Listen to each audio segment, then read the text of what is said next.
Amados irmãos, graça e paz.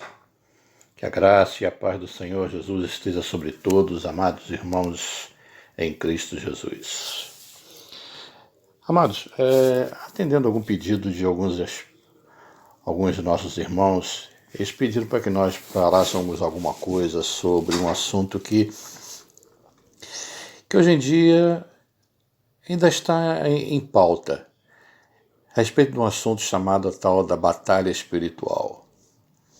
Vamos comentar um pouquinho sobre isso.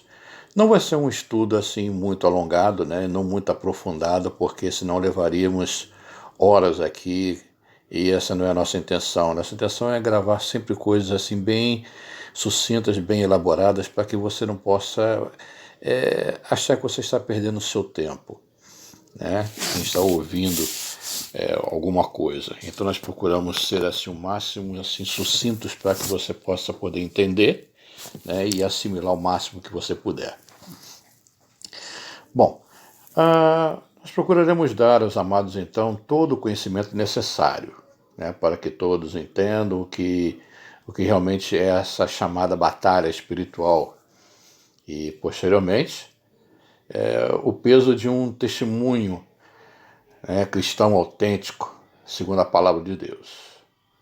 Por isso a gente conta sempre com a ajuda e a inspiração do Espírito Santo do Senhor no comando deste ensino, e temos também a plena convicção de que tal se fará no nome de Jesus, como tem sido sempre.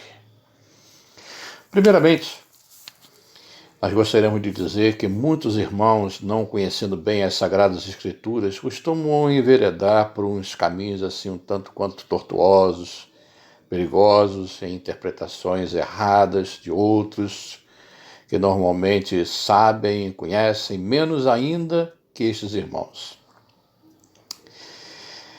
É aí que mora o perigo, onde se torna em costume e depois uma doutrina e o fim uma heresia. Este é o problema das más interpretações. Nós temos que ter muito cuidado com aquilo que nós ouvimos, com aquilo que nós lemos, com aquilo que nós vemos hoje em dia, pois muitos lobos vorazes têm se infiltrado nas igrejas e têm levado muitos ao fracasso na fé genuína. Aquela fé que Jesus ensinou, né? A fé do grão de mostarda. Portanto, convocamos a todos os amados para que durante a leitura e o posterior estudo deste material que a gente vai mostrar para vocês, que confrontem sempre com as Sagradas Escrituras tudo que você ouvir, para que confirmem que tudo que está de acordo com o que a palavra de Deus diz no seu texto, de acordo com o contexto histórico dela, para que não haja pretextos baseados em pensamentos humanos. Apesar da gente ter a plena certeza que nada estará sendo dito aqui que não esteja de acordo com a palavra de Deus, na sua divina autenticidade e a sua veracidade inconfundível. Mas mesmo assim, ficaríamos tranquilos e satisfeitos com essa postura de você, meu amado, minha amada irmã. Logo, cremos que podemos dar início ao nosso estudo, né? Procuraremos ser o mais claro possível para que não haja nenhum tropeço ou dificuldade no entendimento de nossas palavras. Não vamos usar termos aqui teológicos porque não vem ao caso, né? Para que todos possam entender, né? Porque se fôssemos usar uma linguagem teológica fica um pouquinho complicado para alguns entenderem. Então essa não é nossa intenção, usar de termos eruditos teológicos para falar sobre um assunto desse. Então usaremos um vocabulário bem simples para que todos possam entender unanimemente, ok? Bem, o que é realmente batalha espiritual? A que se refere essa tal expressão? Vejamos o que diz a palavra, né? Nós temos sempre que ir para a palavra. Lá em Efésios capítulo 6, no verso 11 e 12, diz assim: revesti-vos de toda a armadura de Deus, para poderdes ficar firmes contra as ciladas do diabo, porque a nossa luta, ela não é contra a carne e o sangue, mas sim contra os principados e potestades, contra os dominadores deste mundo tenebroso, contra as forças espirituais do mal, aonde? Nas regiões celestes, ou celestiais, como preferirem. Por aqui nós já podemos notar o primeiro grande erro teológico de algumas expressões pseudo-cristãs usadas hoje em dia, com relação a esta batalha espiritual, que tanto é declarada em muitas igrejas. Amados, nós temos que aprender a interpretar aquilo que nós lemos, interpretar legalmente a língua portuguesa.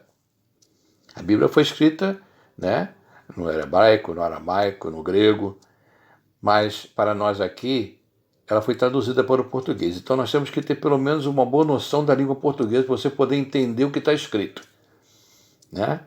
Começa por aí. Você tem que saber um pouco de português para você poder entender. A Bíblia não precisa da nossa ajuda para ela ser entendida em seu contexto, pois ela mesma se explica, se a deixarmos falar pelas suas linhas escritas. Vemos que o texto fala claramente que essa tal batalha espiritual badalada hoje em dia, né, já foi mais uns tempos atrás, mas agora ainda está ainda na moda, né? Ela não é e nunca foi travada aqui, essa batalha espiritual, mas sim nas regiões celestes e não nas regiões terrestres, como alguns teimam em defender. O problema é que hoje em dia, quando se fala na tal batalha espiritual, o contexto usado por esses proclamadores desta tal teoria, né, se baseiam em batalhas ou guerras espirituais visando a terra, a posse de algo terreno, um lugar, uma cidade, um país e por aí vai. Este é o problema desse erro, né? Onde a Bíblia fala de uma coisa e o homem fala e entende de outra. Daí vem o tal modismo linguístico espiritual. Vazios. Leia o que diz lá em Salmos 97:10. Notem que é o Velho Testamento, hein? Onde a posse da terra é algo bastante acentuado pelo Senhor. Diz assim: vós que amais o Senhor, detestai o mal.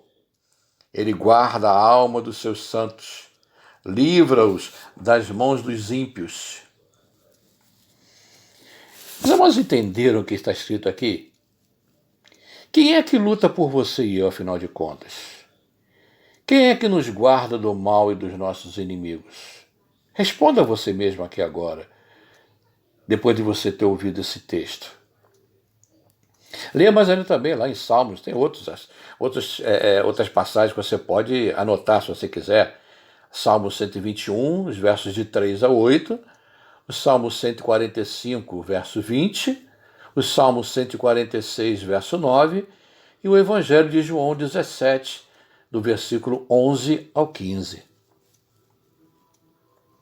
Amados, o mesmo Deus que nos guarda, Ele luta as nossas lutas e as vence por nós. Não somos nós que vencemos, é Deus. Porque nós, por nós mesmos, nós não temos força alguma, nós não temos poder nenhum para vencermos nada. Tudo é Deus. E dentro desse assunto explícito nesses versículos, quero vos fazer uma pergunta. E a pergunta é: onde vemos ou lemos na Bíblia Deus incentivar a igreja a possuir algo terreno?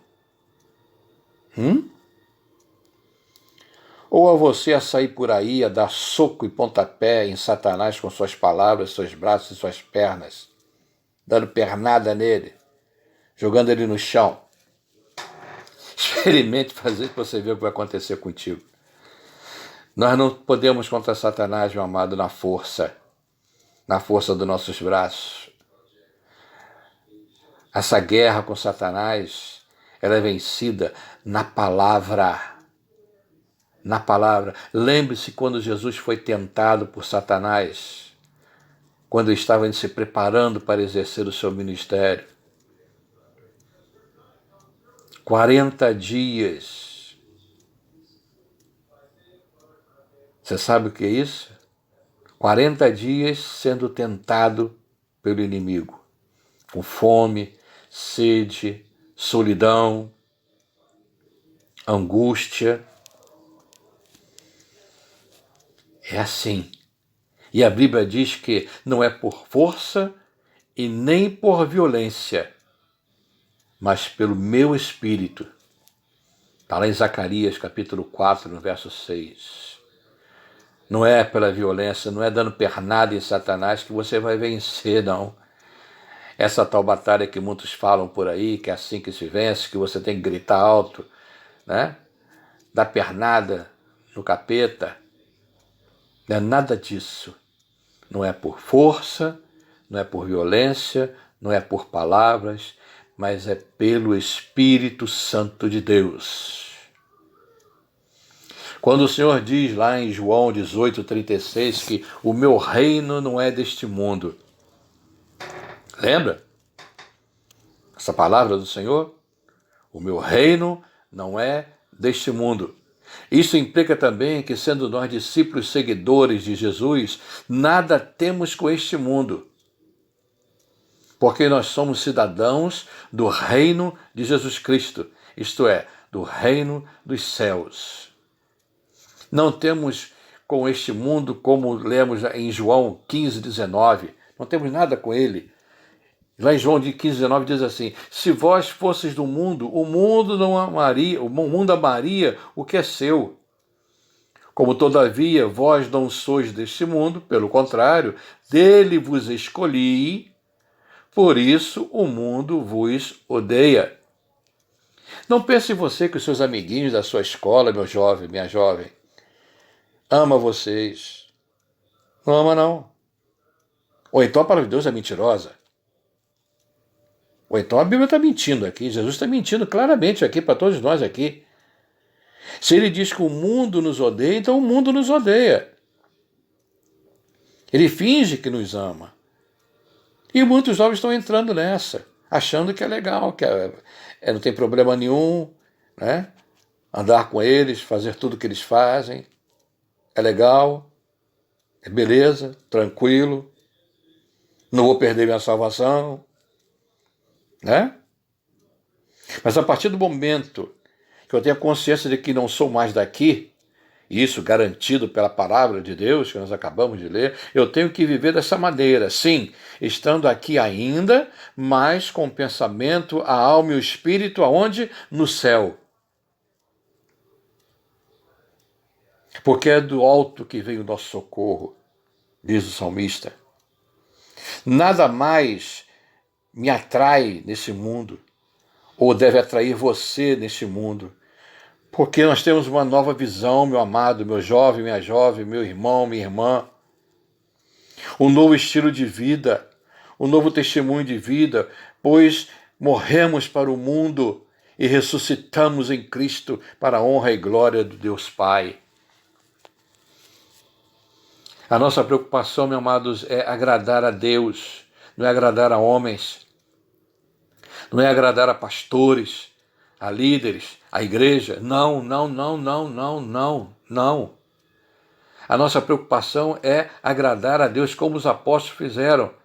É importante, importa agradar a Deus, importa obedecer a Deus, disse Pedro, juntamente com João. Importa obedecer, importa agradar ao Senhor. Deixa eu lhe mostrar algo que muitos têm falado nas igrejas. Nós vamos dar alguns exemplos aqui que em certos momentos se torna uma incoerência tão grande que, além de ser um total desconhecimento da Bíblia, como muitos têm por aí, infelizmente muitos cristãos seguem esses slogans antibíblicos e colocam na boca dos crentes indoutos e despreparados, né? Para repetirem suas palavras como se fossem papagaios de um falso evangelho de Cristo que nunca pregou e nem tampouco pregaria tais coisas. Frases como: você é poderoso agora, pisa a cabeça de Satanás, vamos lá. Onde está na Bíblia isso? Onde Jesus ou o Pai nos deu tal ordem? Ou mesmo Jesus nos mandou fazer isso, pisar a cabeça de Satanás? Você conhece isso na Bíblia? Se você conhece, me mostra, por favor. Eu gostaria de conhecer, gostaria de saber.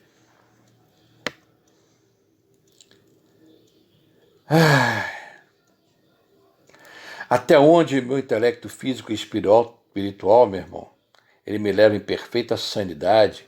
Este direito e poder só é dado a uma pessoa, a Jesus Cristo. E Jesus não fez isso. Ainda não. Veja na sua Bíblia, né, o que Deus fala para Eva, quando esta e Adão pecaram. E o Senhor Deus fala tanto para Satanás e Eva sobre os castigos que ele lançou sobre ambos. Está lá em Gênesis 14, 15, está lá, diz assim: Então o Senhor Deus disse à serpente: Visto que isso fizeste, maldita és entre todos os animais domésticos e o és entre todos os animais selváticos. Rastejarás sobre o teu ventre e comerás pó todos os dias da tua vida. Porém, inimizade entre ti e a mulher, entre a tua descendência. Note bem este adjetivo, referindo-se aos ímpios e não demônios. A descendência de Satanás não é demônio, são os ímpios, são os incrédulos. E o seu descendente, somente um, é a referência aqui, referindo-se única e exclusivamente ao Senhor Jesus Cristo, o descendente da mulher, que viria ao mundo para derrotá-lo na cruz e na sua ressurreição. Este, Jesus Cristo, te ferirá a cabeça, Satanás, e tu, Satanás, lhe ferirás o calcanhar. Nos diga, por favor, meu amado, minha amada, onde se encontra a igreja fazendo isso? Jesus mandando fazer isso? Será que nós agora nos tornamos o Senhor? E o Senhor se tornou a igreja? Inverteu-se os papéis agora? Amados, cuidado com o que ouvem por aí. As igrejas estão cheias de heréticos e propagandistas de Satanás.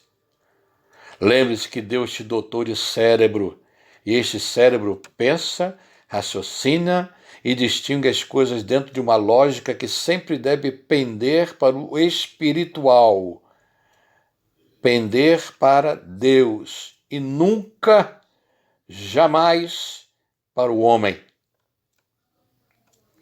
Os tais batalhadores espirituais amam conclamar o povão a declarar pela fé, né? Que o diabo está debaixo dos teus pés. Como tem até um corinho, né, que declara isso abertamente. E a gente canta isso nas igrejas, né?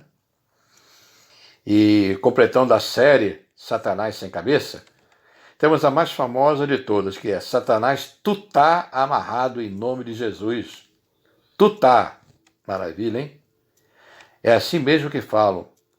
Além do homicídio doloso, com a intenção de matar da língua portuguesa em dizer esta concordância verbal ridícula, muito falada entre os seguidores do tal do reteté, o tutá, na realidade cai muito bem para estes que já amarraram o Satanás mais de 1000 vezes. E uma coisa também, né? E haja corda nos céus para os anjos providenciarem por o tal profeta. A gente tem que ser sarcástico às vezes, amados. A ignorância das pessoas é tão grande e Satanás consegue cegar a muitos. Impressionante isso. Como as pessoas preferem viver cegas e nuas dentro das igrejas. Amados, onde é que está na Bíblia que Satanás está amarrado? Aonde? Me mostra. Ou foi por alguém? Jesus amarrou Satanás alguma vez? Os apóstolos amarraram Satanás ou algum demônio alguma vez? Me mostra na Bíblia. É assim que você tem que ser, meu amado, minha amada. Para com isso de você aceitar tudo que vem até você. Essas alforrobas que jogam para vocês comerem.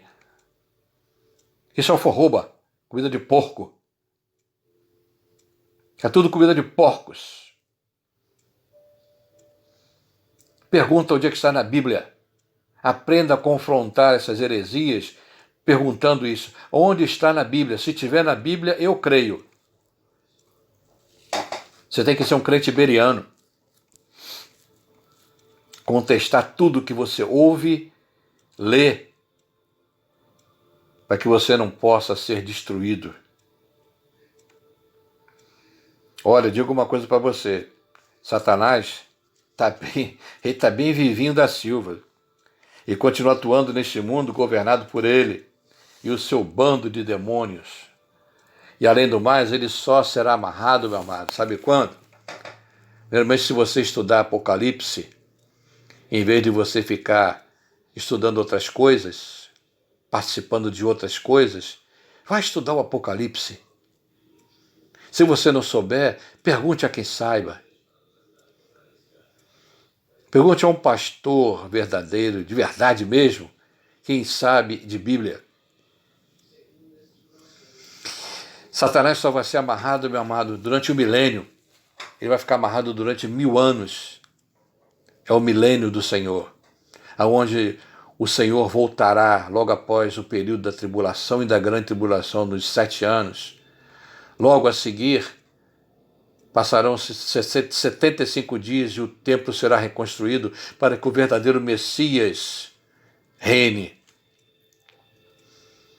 Não é como tem um corinho, uma música que diz aí que a glória da primeira casa, da segunda casa será maior que a da primeira. Isso está totalmente errado. Leia lá o versículo. O versículo diz ao contrário, a glória da última casa, isto é, da quarta casa, do quarto templo, será maior que a da primeira, que foi os tempos quando Salomão construiu. O primeiro templo foi Salomão que construiu, depois foi Zorobabel, assessorado por Herodes. E logo depois é o templo que o judeu está construindo agora, pensando que é para o Messias, mas é para o anticristo, aonde ele vai entrar e vai abominar aquele templo. E esse templo vai ser destruído e vai ser erguido outro em 75 dias, quando Jesus vier pela segunda vez, juntamente com a igreja dele, para reinar por 1000 anos no templo do milênio.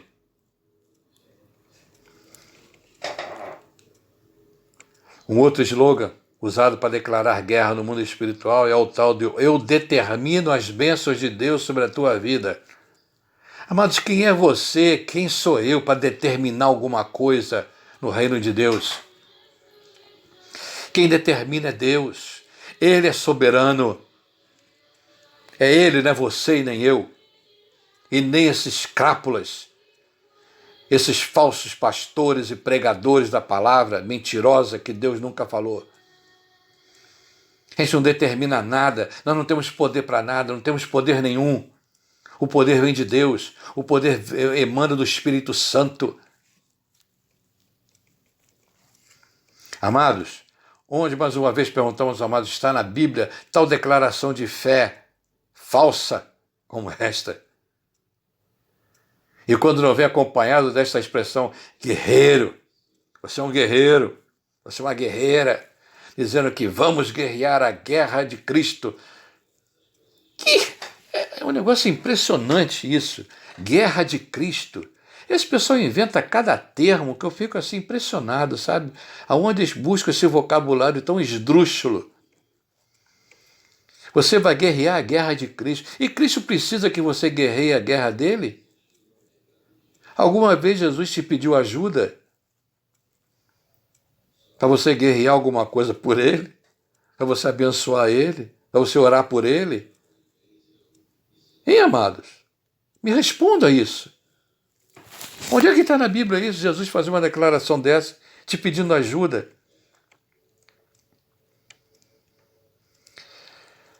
Afinal, que guerra é esta de Cristo? Que guerra é essa? Ele não precisa de ajuda para vencer alguma coisa, ele já é vencedor por natureza. Quanto mais ele vai precisar de uma ajuda de homens, ajuda de pó. Nós somos pó, você e eu somos pó, pó da terra. E vamos voltar para lá quando a gente morrer. De lá a gente veio, de lá a gente volta. Amados, isso é uma pura ignorância, é uma discrepância, para não dizer petulância, desses homens.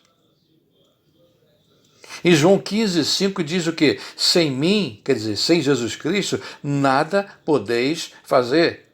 Você entendeu? Sem Cristo, nada podemos fazer. E podemos até complementar um pouquinho esse versículo. Em Cristo, nada podemos fazer, e nem tampouco ser. Você e eu não somos nada sem Cristo. Essa é a mais pura das verdades. Não somos nada. Tudo está na dependência nossa no Senhor Jesus Cristo. Tudo está na dependência do Senhor Jesus. Ele realiza o seu querer, o seu efetuar em nossas vidas, como Ele quer, como Ele pretende. Ele não precisa avisar a gente. Ele faz e está acabado. Nós fomos comprados pelo sangue do Cordeiro. Nós não temos mais vontade. A nossa vontade agora é a do Senhor, ou pelo menos deveria ser. Leia você uma declaração de um homem considerado até os dias de hoje como um dos reis mais poderosos que já existiram. Preste atenção no que esse rei diz, o rei Nabucodonosor, na Babilônia, depois de ter sido transformado em um animal. Quando este volta ao normal dele, volta a ser um ser humano normal, ele faz essa declaração espantosa para alguém que já havia dominado o mundo da sua época. Está lá em Daniel 4:35. Abre sua Bíblia aí. Quando diz que todos os moradores da terra são por ele, por Deus, reputados em nada.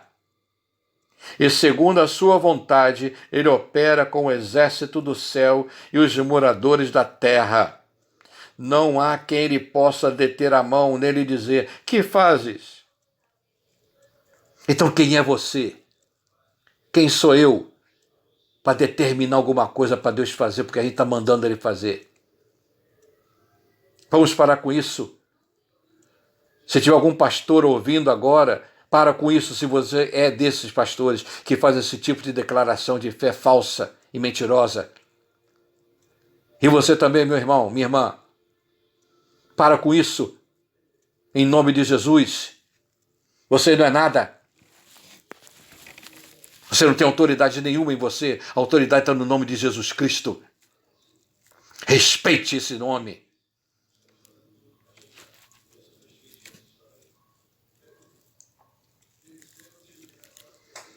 É Ele que nos dá autoridade para realizar proezas no seu nome, como vemos lá em Mateus 10:5-8, Filipenses 2:13. Amados, muitos destes dizem que para nunca dizer que você não é ninguém, como tem também um corinho, né? E você não é ninguém. Pois bem, eu digo aos amados, eu, pastor Marcos Vinícius, tenho o maior orgulho, o maior prazer em declarar, seja no mundo espiritual ou no mundo físico, aqui ou em acolá, em qualquer lugar, eu não sou ninguém em mim mesmo. Eu não existo em mim mesmo. Sou pobre, sou nu. Eu sou entendedor de Gálatas 2:20, que diz que já estou crucificado com Cristo e vivo não mais eu, mas Cristo vive em mim. A vida que eu levo na carne, eu vivo agora na fé no Filho de Deus, o qual me amou e se entregou a si mesmo por mim. Esse deve ser o pensamento para que você seja um vencedor na batalha espiritual. Se eu estou crucificado, eu estou morto, eu não vivo mais. Não sou mais eu não sou nada. Eu estou morto para o mundo. E quando eu declaro que Cristo agora vive em mim, aí eu posso dizer com todas as letras que eu agora sou alguém. Agora realmente eu vivo. Porque Cristo agora vive em mim. É bem diferente a colocação dessa frase. Ela agora é bíblica. Quando eu reconheço, quando você reconhece que você não é ninguém, aí você entra no plano divino. Aí você tem acesso ao trono, porque você está reconhecendo que você não é nada perante ao Deus que é tudo em todos. Paulo dá duas declarações, à primeira vista, para um desentendido da Bíblia, né? Parece uma insanidade do apóstolo. A primeira está lá em Romanos 7:24, que diz assim: desventurado, quer dizer, em algumas outras traduções está como miserável. Desventurado, miserável homem que sou, quem me livrará do corpo desta morte? É Paulo que está falando, hein? Esse Paulo que vocês também gostam tanto, mas que pouco segue. Falam muito, mas seguem pouco. E depois dessa declaração está lá em Colossenses, capítulo 1, verso 27b, que diz assim: Cristo em vós, a esperança da glória. Paulo reconhecia isso. Paulo reconhecia que ele não era nada. Ele precisava de Cristo na vida dele. E quando ele reconheceu isso, Cristo passou a habitar em Paulo. Não Paulo passou a habitar em Cristo, mas Cristo passou a habitar em Paulo. Por isso que de Saulo, ele passou a ser Paulo, o apóstolo. O 13º e último apóstolo que apareceu na Bíblia e que até hoje não existe mais. Jesus não unge mais ninguém como apóstolo, nem como bispo. Acabou. Me mostra na Bíblia que Jesus até hoje unge ou ordena alguém, um homem ou até uma mulher, já é errado, a apóstolo e a bispo. Vai até pastor. A ordenação ela vai para diácono, diaconisa, presbítero e não presbítera, e pastor e não pastora. É pastor, homem, homem e não mulher. Nós ainda vamos falar sobre esse assunto ainda, sobre pastora, sobre bispa, que até o português é errado. Eu sabia que feminino de bispo agora era bispa. Eu sempre aprendi que era episcopisa. Mas a ignorância é tanta que inventam até nome. E para não citar também, né, muitos outros textos onde o apóstolo se declara o menor, não sendo em si próprio, mas dizendo, como em Filipenses 4,13, que tudo o quê? O que ele diz antes, nos versos 11 e 12, não é o que, como muita gente diz assim, eu posso tudo naquele que me fortalece. Pode mesmo? Então vá no hospital, então. Vá lá curar todos os enfermos. Já que você pode tanto. Faz milagres. Cura todo mundo. Vai para a rua. Você não pode tudo? Então vá. Eu desafio você aí. Já que você diz que pode tudo, que Paulo está dizendo isso aqui. Posso tudo. Pode tudo naquilo que está dizendo antes no texto. Leia o que diz lá os versículos 11 e 12. Meu amado, minha amada, meu jovem, minha jovem. Vamos aprender Bíblia, vamos aprender a interpretar Bíblia. Vamos ensinar um pouquinho de hermenêutica, de exegese, para você aprender a interpretar texto. Sempre nele, nunca em nós mesmos. Dizemos tais declarações sem medo de sermos interpretados com problemas psicológicos, psíquicos ou coisas parecidas por pensar assim. Eu não estou preocupado com a opinião de A, B, ou C, ou D, a sua ou de qualquer outra pessoa. Não estou preocupado com isso.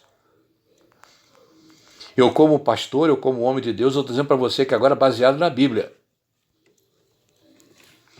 Você está aprendendo aqui Bíblia, como deve ser ensinada. São textos bíblicos. As interpretações são fiéis à própria palavra. Ninguém está inventando interpretação de texto aqui.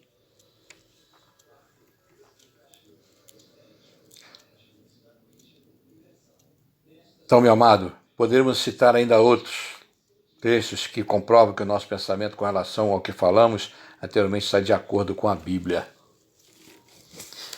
Amados, nós cremos que toda esta gama de declarações da tal guerra espiritual está tão desatualizada e desconexa com o que a palavra nos ensina, que tudo não passa de um chamariz para uma falsa posse de algo que nunca nos pertenceu. Isso na teologia tem um nome muito peculiar chamado teologia da substituição. Você já ouviu esse termo? O teu pastor já te ensinou alguma coisa sobre isso? Mas é justamente essa teologia que ele segue, a teologia da substituição. Essa teologia tem por base, meu amado, minha amada, declarar que a igreja cristã, tomou posse de tudo, isto é, das promessas que Deus havia feito a Israel no passado, no qual Israel, pecando, diz eles que perdeu todo o direito àquilo que tinha antes de pecar contra o Senhor, quando foi coparticipante da crucificação de Jesus, do seu Messias. E que Deus, segundo esses teólogos baratos, abandonou o seu povo escolhido, como se tivesse abandonado. Até hoje não abandonou, dando as costas para Israel, e transferiu todas aquelas bênçãos. Comereis do melhor dessa terra. Lembra dessa promessa? Sendo esta agora conhecida no mundo espiritual como a do Israel espiritual de Deus. Que termo bonito, né? Caramba, a igreja agora é o Israel espiritual de Deus. Poxa, quem é que não gostaria de ter um título desse? Bonito, né? Lindo. Eu acho lindo isso. Israel espiritual de Deus. Caramba. Tem isso na Bíblia? Israel espiritual de Deus. Nunca vi, não. Será que esses teólogos dessa nova teologia pensam que essa declaração absurda está inserida em Gálatas 6,16, quando diz que "e a todos quantos andarem de conformidade com esta regra, paz e misericórdia sejam sobre eles os gentios e sobre o Israel de Deus"? Será que é nesse ponto que estão se baseando? O Israel espiritual de Deus é a igreja? É a igreja! Oh, aleluia!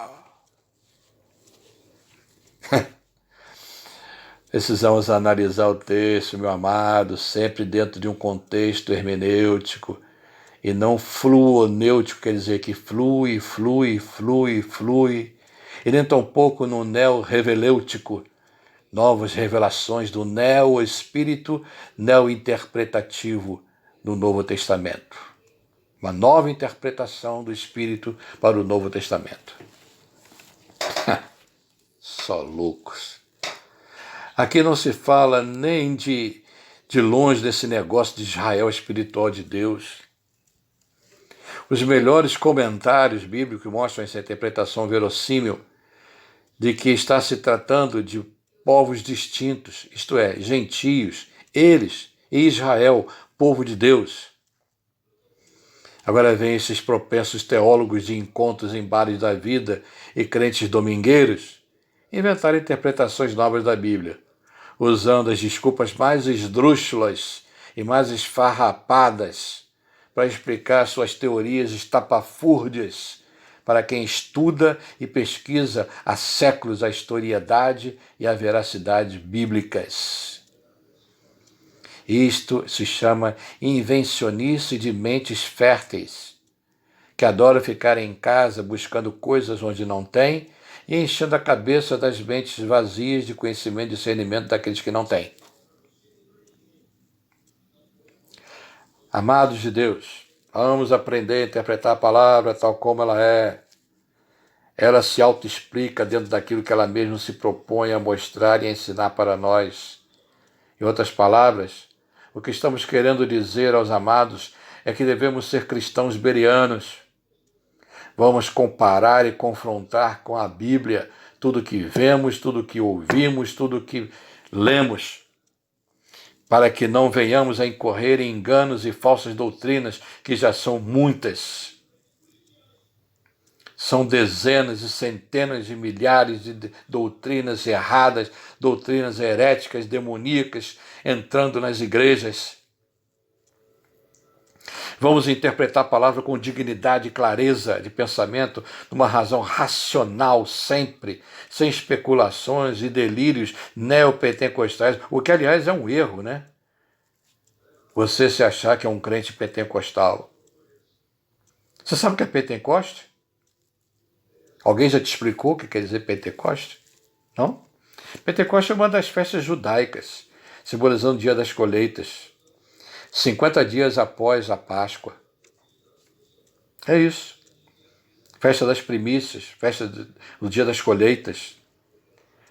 Por plano divino, a descida do Espírito Santo sobre os 120 discípulos reunidos aconteceu num desses dias de comemoração, no dia de Pentecostes, no dia da colheita.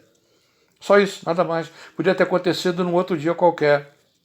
Mas Deus escolheu esse. Escolheu esse. Foi da vontade dele. Ele quis assim. Este dia poderia ter sido realmente um outro qualquer, mas Deus, na sua vontade, decidiu que seria aquele dia ali, o dia de Pentecostes, o dia da colheita, o dia das primícias, a festa das primícias.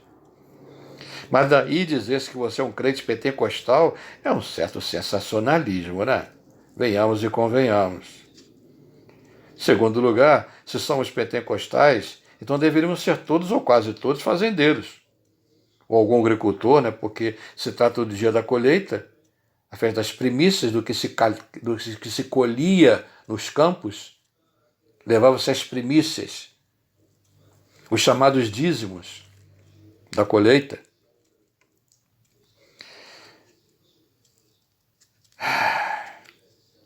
Por isso, amados, muitas coisas intitulamos sem sabermos a origem de tal afirmação. Ainda há muitas outras intitulações que adotamos para nós, que são concernentes a Israel, pois que Israel negou o seu Messias. Logo, nós o queremos, então agora é só nosso. Tudo que era deles agora é nosso, porque é direito nosso, é nossa herança. É direito nosso, é nossa herança. Não tem o hino? É isso aí. Uma tal pastora aí, tal de Ludmila Ferber, a tal guerreira das fé, nas batalhas espirituais, que se juntou com a Igreja Católica, junto com aquele padre bonitão, cantando com ele, fazendo programações com ele. Agora não está mais porque ela está enferma, está com câncer. Não sei, não vou julgá-la, não me cabe isso, mas algo é pensar. Ela não está sozinha nessa caminhada, não. Tem muitas pastoras. Maravilha! Bênção pura, pastora. Juntas com ela, apoiando seus devaneios e espasmos espirituais. Bem, amados, vamos ficar por aqui essa primeira parte, né? Para não ficarmos muito longo numa só palestra. Essa foi a primeira parte. Logo a seguir, nós vamos passar, né, para a segunda parte, né, desse estudo que a gente está fazendo aqui com vocês. Eu espero que você esteja gostando, né? E que você possa falar para os seus amigos, né, seus irmãos em Cristo, da sua igreja, né, para que possamos abençoar também outras vidas.